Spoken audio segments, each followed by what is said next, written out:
Alright, turn your phone around, kiddos. Welcome to Bipolar Rollers. Jesus, is that what my hairs look like all morning? I'm your host, Henry Este, and welcome back. It's been a while since we talked. It's been kind of touch and go over the last little while. Been kind of struggling. I'm getting a lot of pressure to get on medication and reliving all that anxiety of all the trial and error of meds, everything that I struggled with during that whole process, trying to find the right medication for you. And now with all the studies that have come out over the last while about how antidepressants really don't work, and serotonin uptakes, the fact that bipolar is not a chemical imbalance, depression is not a chemical imbalance, but more of a gut thing. It's just been a confusing time for everyone. Wow. And the roads are absolute shit. Bear with me here. You might actually catch an accident. Do people say on film anymore? Just kidding myself.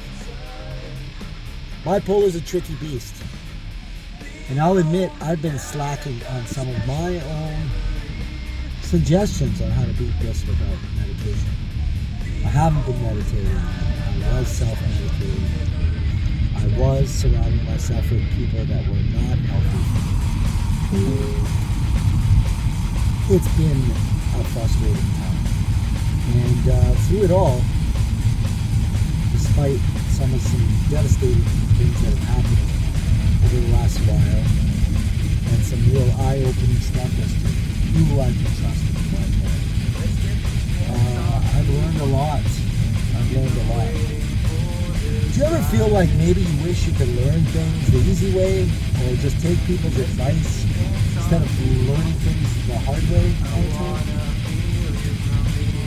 I don't know if that's bipolar, or if that's just my stubborn nature, but I always feel like I have to disprove certain things, and it's kind of 50-50 on my track record. There's been a lot of stuff that just made too much sense, and I should have listened, right? We all talk about how we cross people's boundaries, how those of us with bipolar can wreak havoc in people's lives. You know, how we have a lot of stuff going on that's detrimental to us and other people. But I don't think we talk enough about how our poor judgment tends to draw people that are so unhealthy for us. People who do not give us a safe space, who do not bring out the best in us, who do not understand our illness, but instead have it hanging over our heads, you know, so that they can justify the way they treat us, or they can justify their stance on things, you know. I can't tell you how many times I've heard that, that bipolar has been used as a scapegoat. And it's frustrating. Because I believe that I was kind of a dick way before bipolar started. I'm not very conforming. I'm not very tolerant of or toxicity. And yet, you can be so resistant to certain things that you know are bad for you that you start acting out. You gotta watch that. I know that in the past, me personally, I don't know how you guys feel about this, but sometimes I'm so resistant to the toxicity that's entered my life that my resistance to it takes on its own toxicity, where I'm overbearing or put up too much of it, push back too hard. It's just frustrating because we spend our lives being misunderstood. And then say we meet somebody or we become acquainted with or start a relationship with somebody who's supposed to understand, and they become the least understanding, because the reality is that it's an obstacle. Bipolar is an obstacle. I've always taught you guys to use it as your strength, not your weakness. But many times, what it puts you through emotionally and intellectually, it's draining. So it's not so much just the bipolar messing with your emotions and your well-being, but it's all the stuff that comes from having that go awry, because then you put yourself in situations you shouldn't be in. Then you trust people that you shouldn't trust, Then you are more open to things that normally, if you were thinking straight, you wouldn't be open to. I can't stress this enough.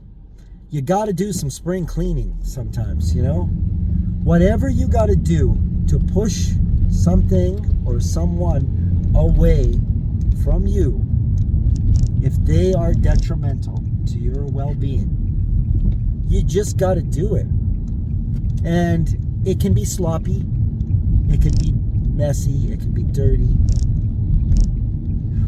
We don't always get it right. And sometimes we want something so bad, but we know it's not good for us, that we push back hard. That's not always a great process. Whew. God, I love black ice. It's the best. It's a messy process. Like, for instance, say, you're eating a lot of junk, and you are so determined to improve your life and to improve your health that you go full on vegetarian or vegan, right? No, I have nothing against veganism, but it's not for everybody. And some body types, can actually be detrimental. We're all different. That's why I'm not a big fan of these diets that are catered to everyone, because you just can't. Some people just don't have, the metabolism or the, their bodies are not cut out for just a strictly vegetarian diet, or, so you have to, it's good to sit with a nutritionist and figure out what your body needs and how it can get it with your new diet. Sometimes taking it into your own hands and following in someone else's footsteps, or a rigid structure isn't going to help you, because it doesn't give you everything you need to sustain it, maintain your health, and to have it benefit your life.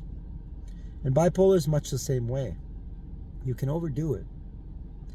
You can overdo your pushback on bipolar. You can overdo your refusal to have it run your life.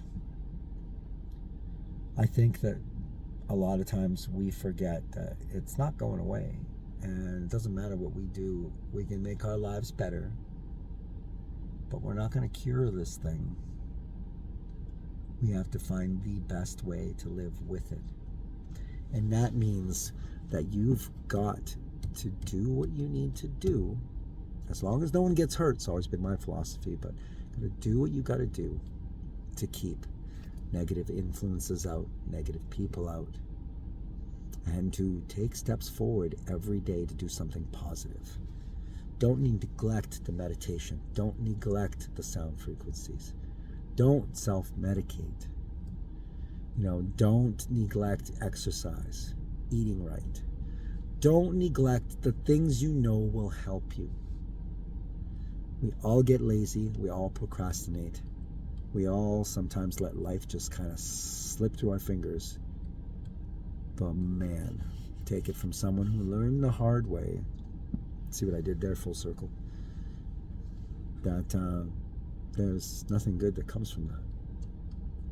So please take care of yourself.